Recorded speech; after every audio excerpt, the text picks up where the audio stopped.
In this video, I will show you how to send money from India to Canada using Western Union, step by step. First, go to the official Western Union website or open the Western Union app.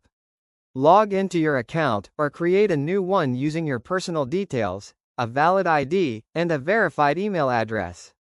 Once you are logged in, select the option to send money. Choose Canada as the destination country and enter the amount you want to send in Indian rupees or Canadian dollars. Next, choose how the receiver will get the money.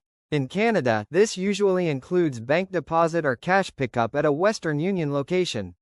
Enter the receiver's full name exactly as it appears on their ID, and double-check all details. Now, select your payment method. In India, this commonly includes bank transfer, debit card, or net banking, depending on availability. Review the fees, exchange rate, and delivery time, then confirm the transfer. After completing the transaction, you will receive a tracking number, also known as the MTCN. Share this number with the receiver so they can track or collect the money in Canada. And that's it. This is how you can send money from India to Canada using Western Union safely and easily. Thanks for watching.